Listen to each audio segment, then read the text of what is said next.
नमस्कार दोस्तों, मैं हूं आपके साथ आशीर्वाद। आप सभी का स्वागत है आईएएस मंत्रा के यूट्यूब वीडियो चैनल पर। आइए चर्चा प्रारंभ करते हैं इस स्पेशल इशू पर। वेस्ट बंगाल असेंबली, दोस्तों मामला जानते हैं, आइए बात करें। वेस्ट बंगाल असेंबली ने, वेस्ट बंगाल की विधानसभा ने एक प्रस्ताव, एक संकल्प प्रस्ताव पास किया है, रेजोल्यूशन पास किया है। एक संकल्प प्रस्ताव, एक रेजोल्यूशन पास किया इन्होंने यहाँ पर। और इस रेजोल्यूशन के तहत ऑल पार्टी, मतलब सही पार्टी ने समर्थन किया, चाहे बीजेपी हो या बड़ा वेस्ट बंगाल हो।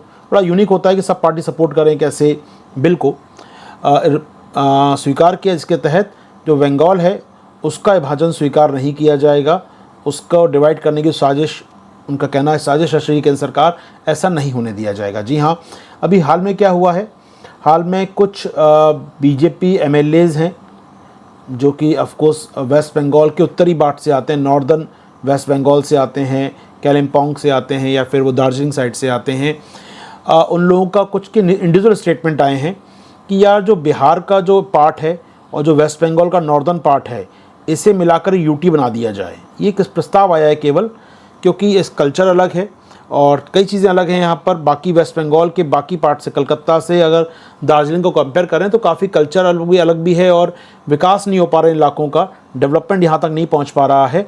इसलिए ज़रूरी है कि बिहार और वेस्ट बंगाल के कुछ इलाके मिलाकर एक नया यूटी बना दिया जाए, जो विकास को बढ़ावा मिलेगा इससे। ये कुछ लोगों का इंडिविजुअल स्टेटमेंट है, लेकिन वेस्ट बंगाल सरकार मानती है अभी सीरियस है केंद्र सरकार इसको लेकर, ऐसा प्रस्ताव वो ला सकती है। तो ऐसे में वेस्ट बंगाल की विधानसभा में क्लियर कहा गया कि हम ऐसे किसी प्रस्ताव का विरोध करेंगे। वेस्ट बंगाल इंटीग्रेट रहेगा, जितना वो राज्य है वैसा ही बना रहेगा वो अपने आप में, इसकी सीमाओं को तोड़ने नहीं दिया जाएगा। और इस संकल्प प्रस्ताव को बीजेपी ने भी स्वीकार किया, जो अपोजिशन पार्टी है वहाँ की। इम्पॉर्टेंट बात है, ये संकल्प प्रस्ताव का लीगल एस्पेक्ट क्या है, कुछ मतलब नहीं है। ये रेजोल्यूशन होते हैं, ये रेजोल्यूशन पहली बात तो बिल नहीं है, ये विधेयक नहीं है किसी प्रकार का, एक संकल्प है। हम शपथ लेते हैं, संकल्प लेते हैं, ऐसा नहीं होने देंगे, ठीक है। संकल्प प्रस्ताव है, इसका कोई लीगल मैंडेट नहीं होता अपने आप में, कोई विधिक अधिकार नहीं होता है, ये बिल की तरह नहीं माना जाता। तो यहाँ पर आइए पढ़ लेते हैं खबर को आपके साथ। तो रेयर काम हुआ वहाँ पर कि अपोजिशन और सत्ता पक्ष एक साथ आ गए वहाँ पर, और उन्होंने कहा है कि वो स्टेट को डिवाइड नहीं होने देंगे, डिवीज़न नहीं होने देंगे, बाय रेजोल्यूशन उन्होंने पास किया है। यहाँ तक कोई समस्या नहीं है सर हमारे साथ।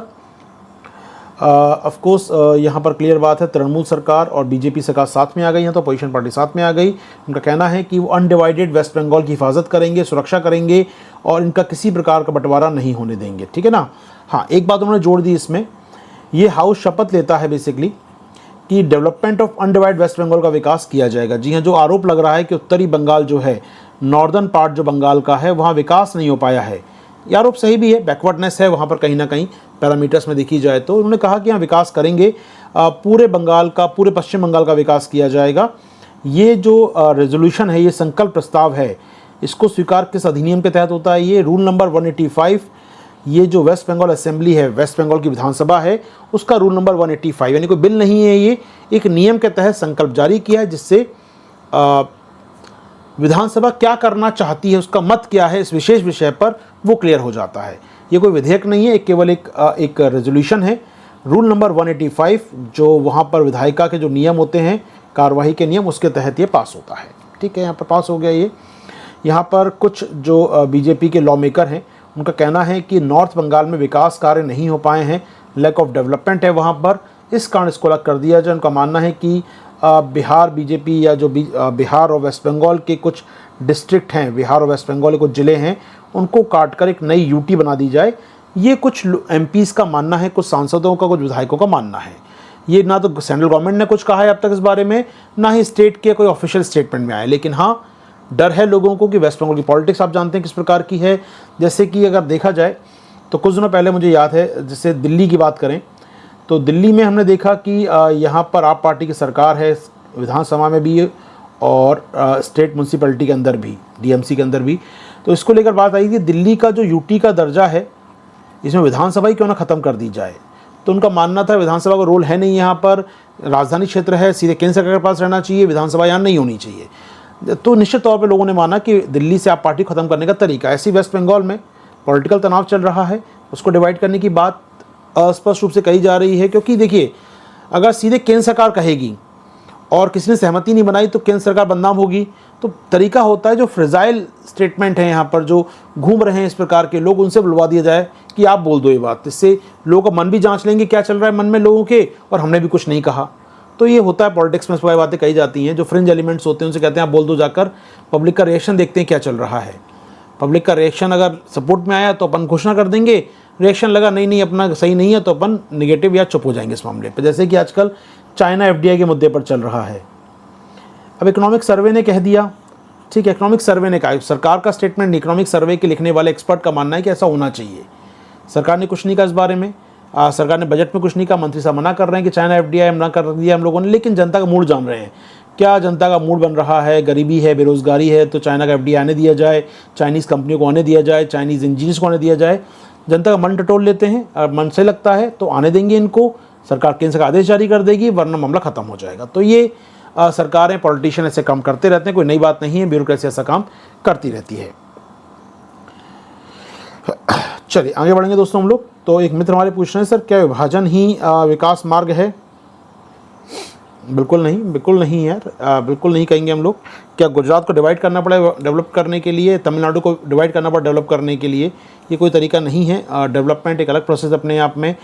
जो इंटर स्टेट और इंट्रा स्टेट हमारे यहाँ समस्याएं हैं, पहली बात तो पूरे बिहार को ही देखिए यार। जब बिहार में बात करेंगे तो ऑफकोर्स यहाँ पर क्या जो बिहार का विकास होगा तो ऑफकोर्स जो वहाँ साइड फ्रिंज एरिया उनका विकास भी होगा, सीधी बात है। अगर हम बात करें वेस्ट बंगाल डेवलपमेंट होगा तो वेस्ट बंगाल के सभी इलाकों का विकास होगा। बस यही है कि पॉलिसी मेकिंग में उन लोगों को शामिल किया जाए जो फ्रिंज एरिया में रहते हैं, जो सीमावर्ती इलाकों में रहते हैं, राज्य के जो फ्रंटियर एरियाज़ में रहते हैं राज्यों के, उनको भी पॉलिसी मेकिंग में शामिल किया जाए। अब ऐसे कहें तो गुजरात में कच्छ का रण है, बैकवर्ड डिस्ट्रिक्ट है काफ़ी, वहाँ पर कैपिटा इनकम काफ़ी कम है अपने आप में। राजस्थान में जाएंगे तो पर कैपिटा इनकम काफ़ी कम है। जो फ्रंटियर एरियाज़ हैं हर जगह मिलेंगे, हर जगह अंतर्राज्यीय, अंतराराज्यीय, इंट्रा स्टेट डिस्पैरिटीज़ मिलेंगी आपको यहाँ पर। हर राज्य में ऐसा है, हर राज्य में इंट्रा स्टेट डिस्पैरिटीज़ हैं, हर राज्य में अंतराराज्यीय असमानताएँ हैं, दो राय नहीं है। तो इसके लिए राज्य को डिवाइड नहीं किया जाता है, इंक्लूसिव डेवलपमेंट को बढ़ावा, समावेशी विकास को बढ़ावा देते हैं, पॉलिसी मेकिंग में उस पार्ट को भी शामिल करते हैं। बात ठीक है अपने आप में। हमने देखा MP छत्तीसगढ़ का डिवीज़न किया गया इसी आधार पर कहीं ना कहीं कि विकास पिछड़ापन है ट्राइबल बेल्ट में, लेकिन वहाँ आधार दिया गया ट्राइबल बेल्ट है। ठीक है, अपने झारखंड का डिवाइड किया गया बिहार से, ट्राइबल बेल्ट है अलग कर दिया आपने, या उत्तराखंड को देखा हम लोगों ने कि पहाड़ी राज्य अलग कर दिया, ठीक बात है।